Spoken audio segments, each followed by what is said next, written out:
कोणातून काही आघाड्या होत असतील, काही ठिकाणी जर होत असेल तर जनता शेवटी कौल देणार की आपल्याला आपल्या नगरपंचायतीला, नगर परिषदेला कोण पुढे नेऊ शकतं आणि सत्तेसोबत लोकांचा साधारण जाण्याचा कौल असतो. त्यामुळे आम्हाला विश्वास आहे की मैत्रीपूर्ण लढत जरी झाली तर चांगल्या पद्धतीने भारतीय जनता पार्टीचा आमचा मोठा मित्र पक्ष आहे. आम्ही राष्ट्रवादी काँग्रेस पक्ष, साहेबांची, शिंदे साहेबांची शिवसेना यांच्याकडे लोकांचा कल अधिक असेल याबद्दल आमच्या मनात काही दुमत नाही. बर, अमोलजी तुम्हीच म्हणालात ते फार बरं झालं, कारण आज मी अगदी सुरुवातीलाच हे मांडणार होते की झालंय असं की गेल्या काही काळामध्ये प्रत्येक वेळेला जेव्हा कार्यक्रमामध्ये पाहुणे सुद्धा बोलवले जातात तेव्हा आम्हाला दोन-दोनदा चेक करायला लागतं की नक्की पक्ष आपण बरोबर बोलतो आहोत का नाही, इतकी परिस्थिती आलेली आहे. आणि आता तर हे आणखीनच कन्फ्युजिंग होत चाललेलं आहे. त्यामुळे नक्की प्रश्न कुठला कोणाला विचारावा आणि त्याच्यासाठी उत्तर घ्यायला कोणाकडे जावं अशी आमची परिस्थिती आहे. परंतु म्हणूनच हा प्रश्न खूप जास्त महत्त्वाचा आहे.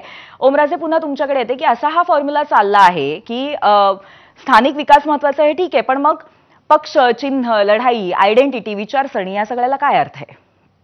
नाही, अगदी बरोबर आहे. आता काय झालंय, वरच्याच लोकांचा आदर्श खालची कार्यकर्ते गेलेत असं वाटायला लागलंय मला. कारण आमदार, खासदार या पदावर असणारी माणसं अगदी ग्रामपंचायतच्या सदस्यासारखी जर इकडून तिकडे जात असतील, ते महाराष्ट्रानं बघितलंय. आणि मग अशा पद्धतीनं इकडून तिकडे जाणं निश्चितपणे ते निषेधार्हच आहे, चुकीचंच आहे.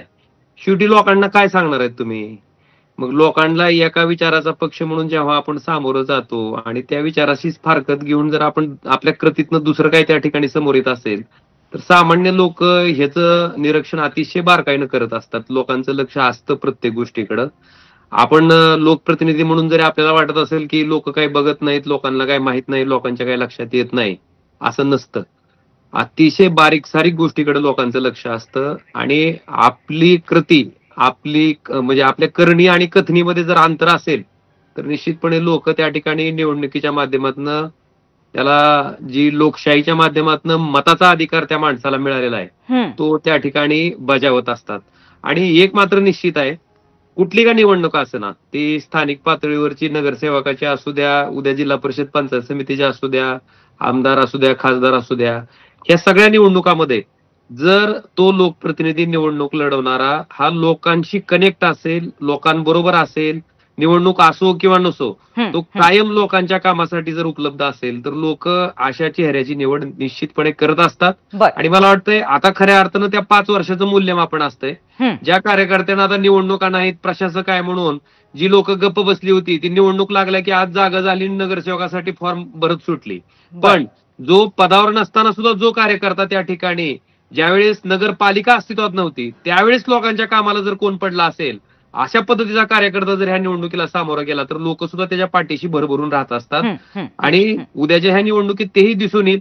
पण एक मात्र मी निश्चितपणे सांगेल की आपल्या विचारधारेशी मला वाटते त्या ठिकाणी कुठल्याही कशा पद्धतीच्या अशा अभद्र युत्या, आघाड्या जर आपण खाली करत असू तर ते मला वाटते ते लोकांसाठी योग्य नाही, आपल्यासाठीही योग्य नाही. आपण त्याचा विचार करणं गरजेचं आहे. बरं, ठीक आहे. असं आणि मला असं वाटतं की हा कदाचित संदेश सगळ्यांनाच तुम्ही कुठेतरी देताय आणि एक सगळ्याच पक्षांच्या दृष्टीने हा एक महत्त्वाचा भाग आहे. आणि दुसरी गोष्ट म्हणजे सर्वसामान्य लोकांच्या पातळीवरती जर स्थानिक पातळीवरती लोकांचा कनेक्ट त्या नेत्याशी असेल तर नक्कीच एक वेगळे चित्र त्या बाबतीत आहे. पण एक राज्य पातळीवर जर बघितलं तर if you can not convince them then confuse them अशी